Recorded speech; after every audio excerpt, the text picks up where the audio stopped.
Selamat datang di channel Detektif Sanji, tempat berkumpulnya para pecinta One Piece yang haus akan teori, fakta tersembunyi, dan pembahasan mendalam seputar dunia ciptaan Eiichiro Oda. Di sini, kami tidak hanya mengikuti alur cerita, tapi juga menganalisis setiap petunjuk, menghubungkan fakta-fakta kecil yang sering terlewat, dan mencoba memecahkan misteri besar seperti siapa Joy Boy sebenarnya, apa tujuan sejati pemerintah dunia, hingga sejarah abad kekosongan yang selama ini ditutupi. Setiap video di channel ini disusun dengan riset yang mendalam, sudut pandang kritis, dan tentunya semangat nakama sejati.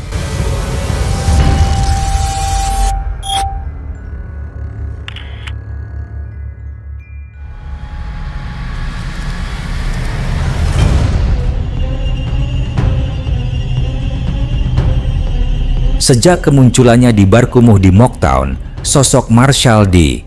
Teach alias Blackbeard langsung memunculkan rasa tidak nyaman.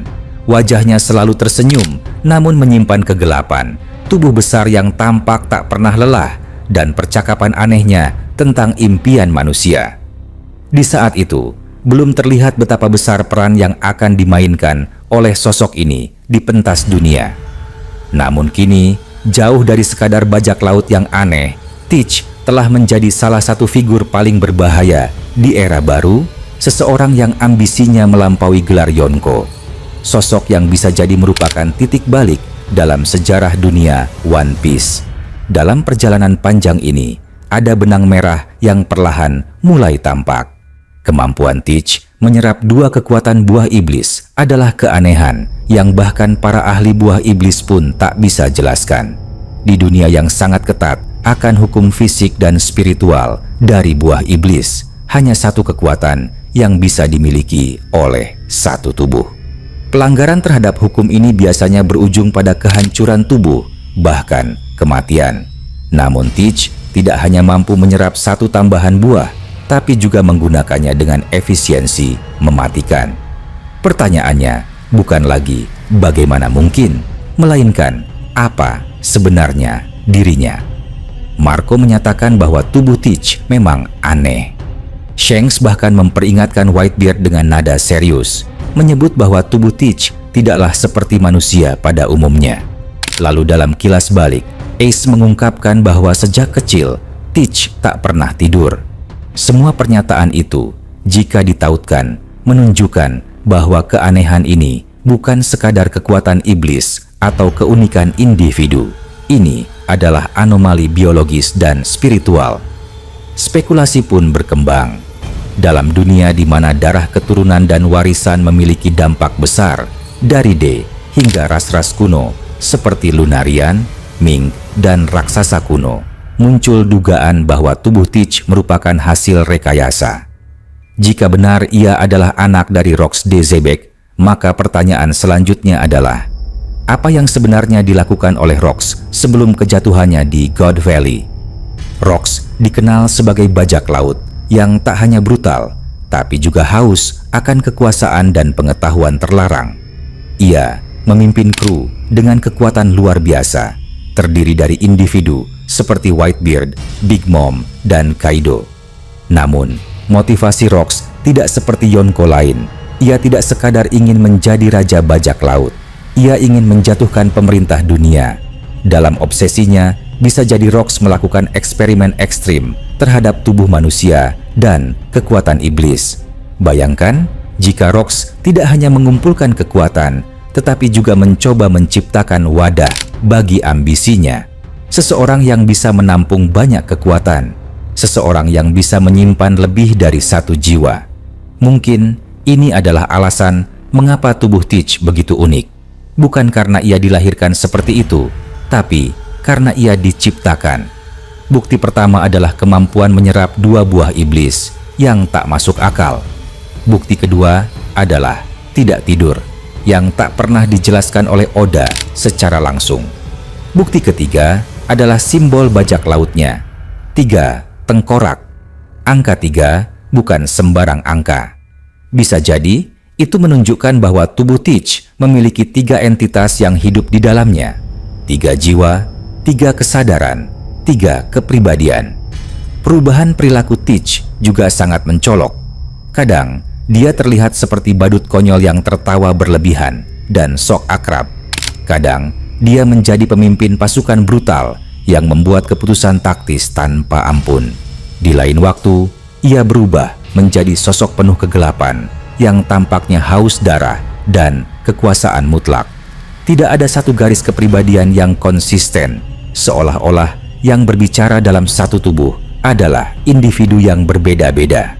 Bukan gangguan kejiwaan, tapi percampuran kesadaran. Buah Yami-Yami no Mi adalah titik kunci dalam semua ini. Buah ini tak hanya memiliki kekuatan menghisap dan menetralkan kekuatan iblis lain, tetapi juga tampaknya bisa menyerap lebih dari sekadar kekuatan. Mungkin juga menyerap esensi atau bahkan jiwa.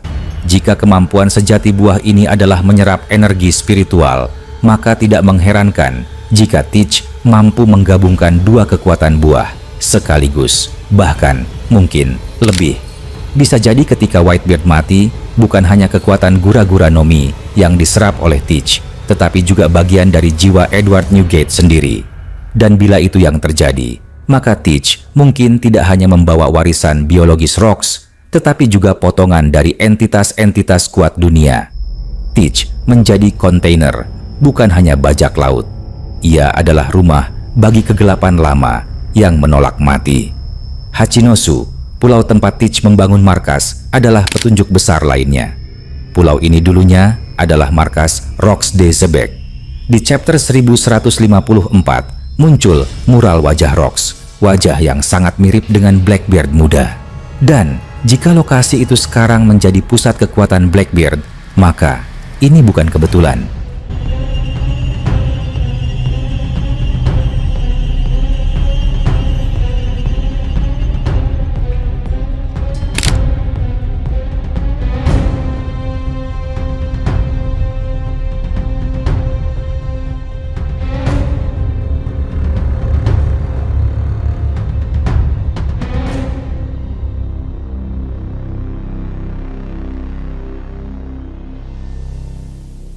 Ini adalah siklus yang sedang ditutup atau bahkan dibuka kembali. Warisan Rox tidak hancur di God Valley, ia hanya tertunda. Dan melalui Teach, ia mungkin sedang bangkit lagi. God Valley sendiri adalah misteri terbesar dalam sejarah dunia. Pulau yang terhapus dari peta, tidak ada jejak, tidak ada catatan. Di sanalah Rox dikalahkan oleh aliansi antara Garp dan Roger. Namun, tidak ada satupun informasi resmi mengenai tubuh Rox. Tidak pernah disebutkan apakah ia benar-benar mati atau dikunci atau disegel. Keberadaan God Valley yang lenyap bersamaan dengan sosok Rox mengindikasikan bahwa mungkin ada sesuatu yang disembunyikan, sesuatu yang sangat berbahaya. Jika tubuh Rox tidak hancur, maka mungkin ia disegel di suatu tempat. Dan tempat paling masuk akal adalah Red Line, tanah suci para naga langit, atau bahkan Marijoa itu sendiri.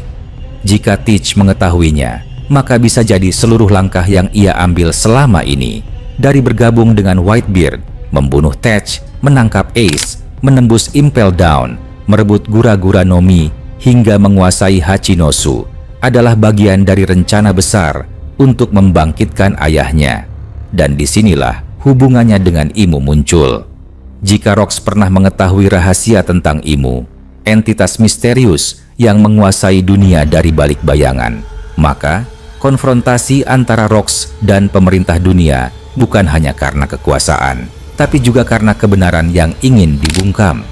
Jika Teach mengetahui hal yang sama, maka seluruh langkahnya menuju Marijoa bukan untuk kekuasaan semata, tetapi untuk membalas apa yang terjadi di masa lalu. Mungkin Rox menemukan sesuatu tentang asal-usul dunia, tentang kekuatan kuno, tentang sejarah yang disembunyikan oleh pemerintah dunia. Jika Teach ingin menghadapi Imu, ia tahu bahwa kekuatan biasa tidak akan cukup. Bahkan sebagai Yonko tidak cukup. Maka satu-satunya cara adalah menjadi lebih dari manusia, menjadi Tuhan kegelapan. Dan untuk itu, ia harus membangkitkan kekuatan yang berasal dari zaman sebelum Red Line ada. Ia harus menghidupkan kembali ayahnya.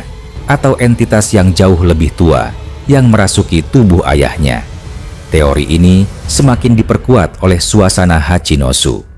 Pulau ini memiliki aura yang ganjil, seolah waktu tidak berjalan seperti biasa. Kekacauan dan kegilaan merayap di setiap sudut. Bisa jadi pulau ini bukan hanya markas bajak laut, tapi laboratorium, atau altar, atau mungkin tempat upacara pemanggilan jiwa yang dikunci selama berabad-abad. Teach kini memegang dua buah iblis, Yami, Yami Nomi, dan Gura, Gura Nomi. Kegelapan dan kehancuran. Satu menelan segalanya, satu merobek dimensi. Kombinasi ini bisa jadi bukan kebetulan. Mungkin dua kekuatan ini adalah komponen dari ritual yang lebih besar. Sebuah ritual yang mampu membuka celah antar dimensi, menembus batas dunia hidup dan dunia mati. Sebuah jalan untuk membangkitkan kembali sesuatu yang semestinya sudah terkubur. Dan jika benar, Teach ingin menghidupkan Rox, maka ini bukan sekadar perebutan kekuasaan. Ini adalah awal dari era kegelapan baru. Era di mana kehendak lama bangkit kembali dan kehancuran dunia menjadi harga yang rela dibayar demi kebangkitan ayah dari segala kekacauan. Bahkan ketika Whitebeard berteriak di Marineford bahwa Teach bukan orang yang ditunggu Roger, itu mengindikasikan sesuatu.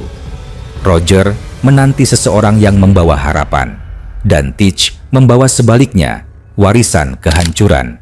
Luffy membawa semangat Joy Boy. Teach membawa sisa-sisa jiwa Rox, dua sisi koin yang akan bertabrakan pada akhirnya.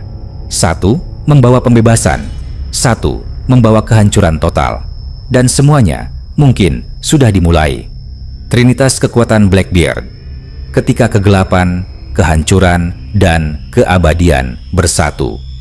Dunia One Piece menyimpan banyak rahasia, dan sebagian dari rahasia itu begitu dalam hingga hanya bisa diungkap melalui serpihan legenda, potongan sejarah, dan tindakan ambisius dari tokoh-tokoh besar yang bergerak dalam bayang-bayang. Salah satu misteri terbesar yang mulai terkuak dalam bab-bab terbaru adalah keberadaan sebuah buah iblis kuno yang konon merupakan warisan kerajaan raksasa Elbaf, negeri yang dikenal sebagai tanah suci para raksasa dan simbol kekuatan mentah dunia. Buah ini bukan sembarang buah iblis, melainkan pusaka yang diwariskan oleh keluarga kerajaan Elbaf selama ribuan tahun. Dipercaya memiliki kekuatan yang melampaui akal sehat. Buah ini disebut-sebut sebagai simbol kekuasaan tertinggi di Elbaf, bukan hanya karena kekuatan fisiknya, tetapi karena makna historis dan spiritual yang melekat padanya. Berbeda dari buah iblis milik Kaido atau Admiral seperti Kizaru yang hanya berfungsi sebagai senjata tempur, buah Raja Raksasa tampaknya mewakili sebuah filosofi, sebuah sistem nilai, dan warisan dari bangsa yang berdiri sejak zaman dahulu. Dari sinilah muncul teori mencengangkan. Marshall D. Teach alias Blackbeard tengah membidik buah ini sebagai bagian terakhir dari trinitas kekuatan yang selama ini ia kumpulkan secara sistematis.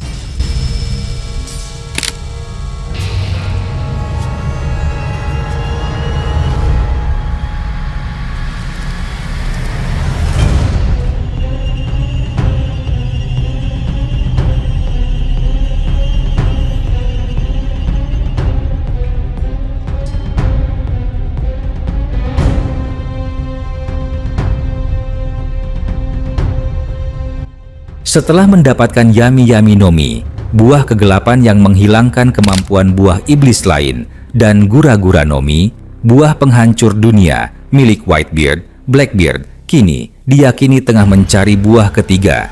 Satu yang bisa memberinya kekuatan fisik dan ketahanan ekstrem yang belum dimiliki oleh siapapun.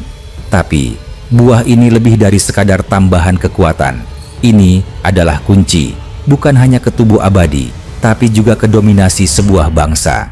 Jika benar bahwa buah iblis ini memberikan pengaruh atas raksasa atau bahkan koneksi terhadap daratan Elbaf itu sendiri, maka Blackbeard tidak hanya akan menjadi individu terkuat, tetapi pemimpin spiritual dan militer dari pasukan paling ditakuti di dunia, bangsa raksasa. Penjara Loki selama 6 tahun menjadi titik masuk penting dalam teori ini.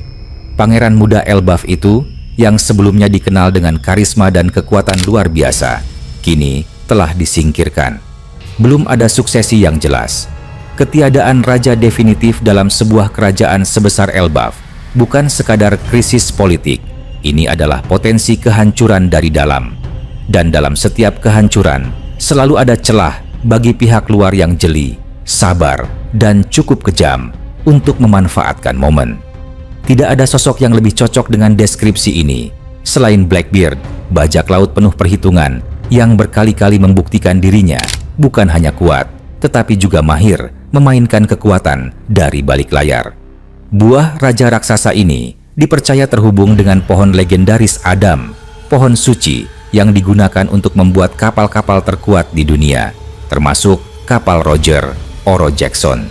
Ini bukan pohon biasa. Ia merupakan sumber daya fundamental yang menjadi fondasi keberadaan Elbaf. Jika buah itu memiliki kemampuan untuk menyatu dengan tanah, menyerap kekuatan dari akar, atau bahkan memanipulasi elemen dasar kehidupan di kerajaan tersebut, maka pemilik buah tersebut secara literal menjadi bagian dari Elbaf.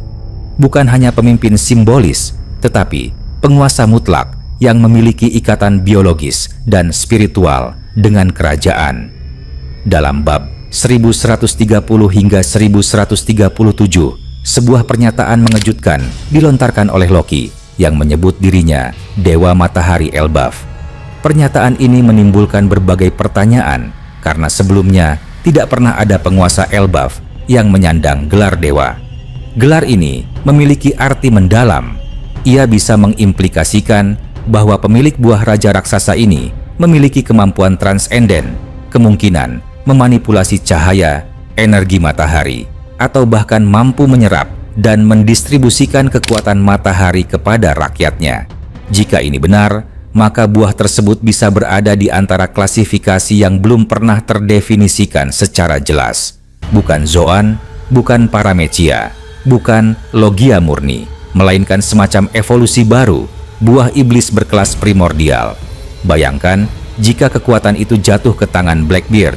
Saat ini sudah memiliki buah yang menyerap kekuatan lawan, Yami Yami Nomi, dan yang menghancurkan apapun di sekitarnya, Gura Gura Nomi. Satu-satunya kekurangan Blackbeard hanyalah ketahanan dan kemampuan bertarung dalam durasi panjang. Luffy dengan kekuatan Nika memiliki tubuh yang fleksibel, tahan pukulan, dan bisa bangkit kembali dari luka serius. Kaido dengan tubuh Zoan mitologi bisa menerima puluhan serangan bertubi-tubi tanpa roboh. Blackbeard tidak memiliki itu. Belum. Jika buah raja raksasa ini memberikan kekuatan tubuh yang nyaris tidak bisa dihancurkan, tulang sekeras besi, otot sekuat baja, dan regenerasi yang cepat, maka Blackbeard akan memiliki kombinasi sempurna: penyerapan, kehancuran, dan ketahanan. Trinitas ini akan menjadikannya makhluk paling seimbang dan mematikan di dunia. Namun, kekuatan fisik hanyalah sebagian dari teka-teki.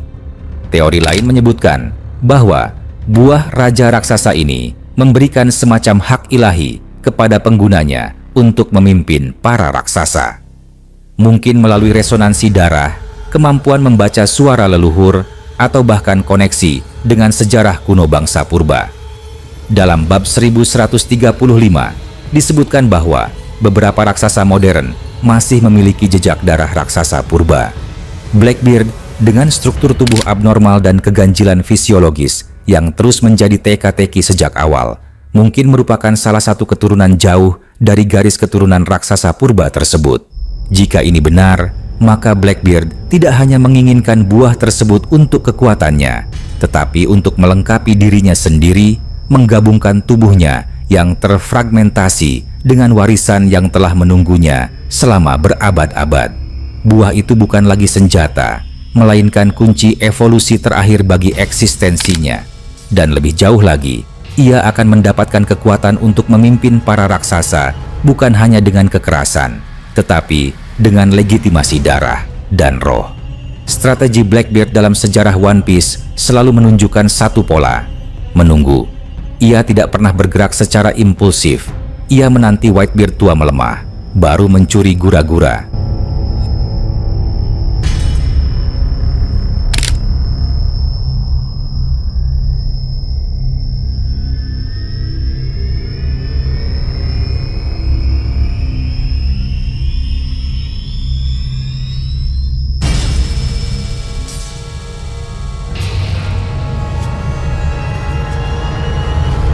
Ia membunuh Thatch setelah memastikan Yami-Yami bisa dikuasai.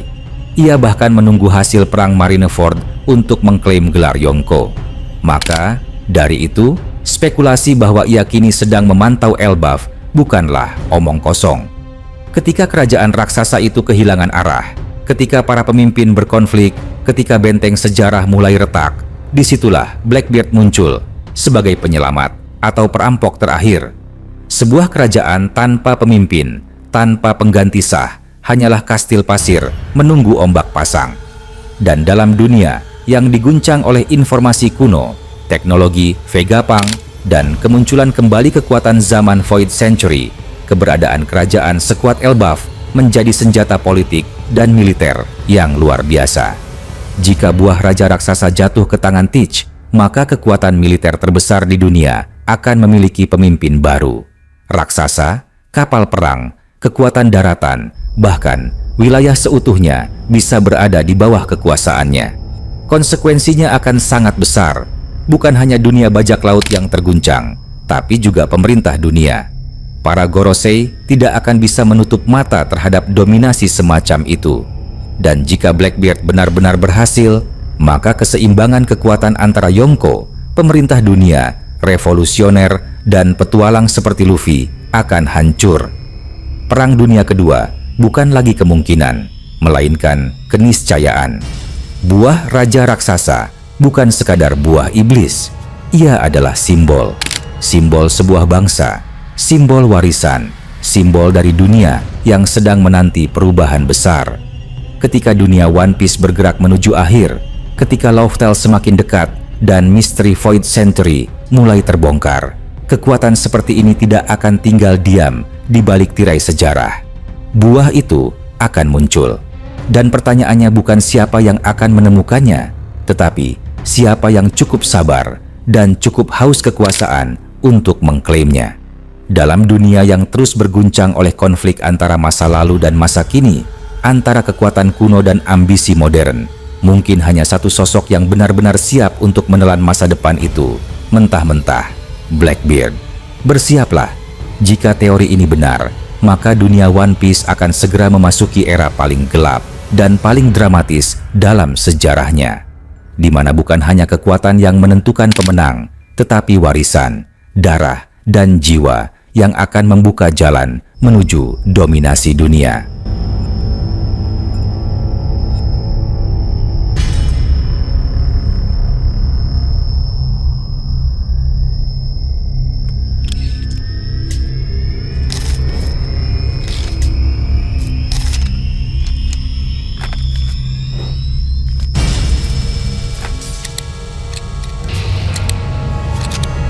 Terima kasih sudah menyaksikan video ini sampai selesai.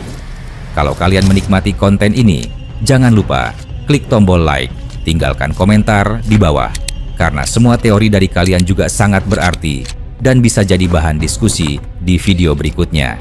Dan tentu saja, klik subscribe serta aktifkan lonceng notifikasi supaya kalian tidak ketinggalan update terbaru dari kami. Sampai jumpa di video selanjutnya.